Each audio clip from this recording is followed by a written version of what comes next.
gas ngayon. Dapat di magalaw sa manubela. Yan. So ito yung pagliko ha, paglilipat ng lane. Huwag ka muna mag-gas. Tingin ng kanan, tingin ng harap. So kailangan masanay ng tingin nila niya.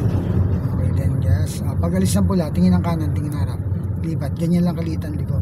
Nakita mo? Yung manubela, yan. Ingatan mo yan. Sige, tuwid, then gas. Pigay mo ulit. So dinidiin yung gas para bumilis. Sige, pigay mo. Bata, nakinig mo. Nag-focus pa. Huwag kang lalabas na lane. Huwag kang umiilag-ilag.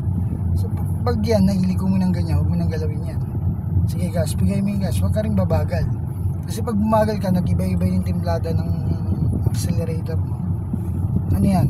Lalaki yung liko, lilit yung liko, parang ganun yan. Pag bumilis, lilit yung liko. Pag bumagal, lalaki yung liko.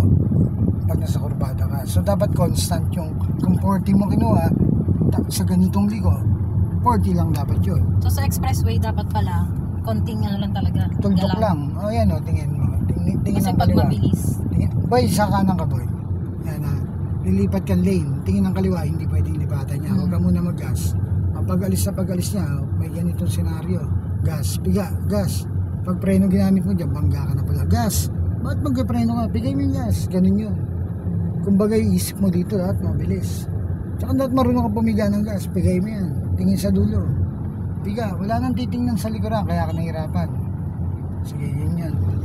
Yung isang segundong tingin mo doon, napakadelikado. Yan, tingnan mo yung harapan mo, yung hindi ka mawala sa linya. Dahil pag nawala ka sa linya, pwede kang mawala. Yan, sige gas. Bigay mo yung gas. Okay. Tingin ng kanan kasi may truck eh. Okay, biga. Diretso na. Biga, unahan mo na yung truck na yung paparating. Baka magpumilit pa yan. Magalaw pa sa manubela.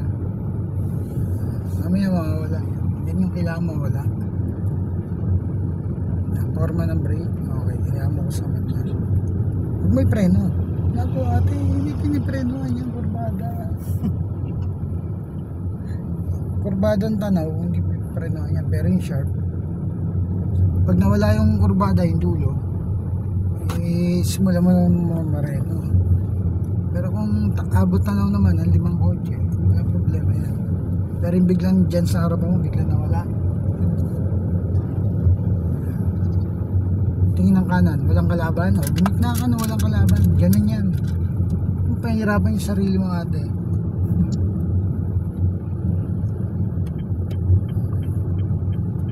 Forma ng brake. O, ngayon mabagal ng konti.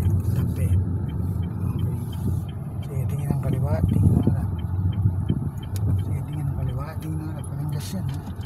Walang gas. Yan. Okay, dahil tsaka ka mag-gas na. Tingin ng kaliwa. Tingin ng harap. Huwag mo nang gaya yung Everest. Gusto mo ba ganon? Mamaya na. Sige, piga ng gas. Tingin ng kaliwa, tingin ng harap. Maliit na liko. Hanggang makuha mo yung dulo. Tingin ng kaliwa, tingin ng harap. Okay. Kung ayaw pumayag, then lipat. Gas. Naku, ate. Atrasado ka, hindi mo pwede susundin. Nung niligo na kitang ganon, yun na yun. Pero sige, dito ka na. Eh, umano siya, dire-diretso. Hindi mo tatamaan yun. Ibabagal yun ate. Forma ka ng brake. Baka kumatyan truck. Bumagal ka, maniwala ka.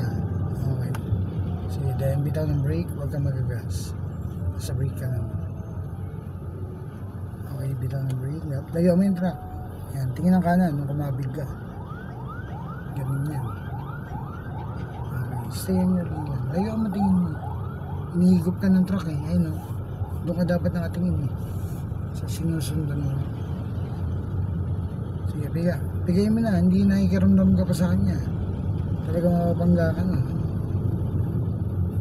Yan, bagal ka lang, bagal. So lipat ka ng pakaliwa. Tingin ng kaliwa, tingin ng bagal. Hindi na ako magsisignal. Ay, sorry. Yung tingin mo nakababad dun eh. So sige, diretso ka na ka lang. Huwag ka mag-gas. Hindi pwedeng gasan yan. Brake lang yun. Okay. Ilang kotse bago mag-gas? Pag dalawa na. Pag go na.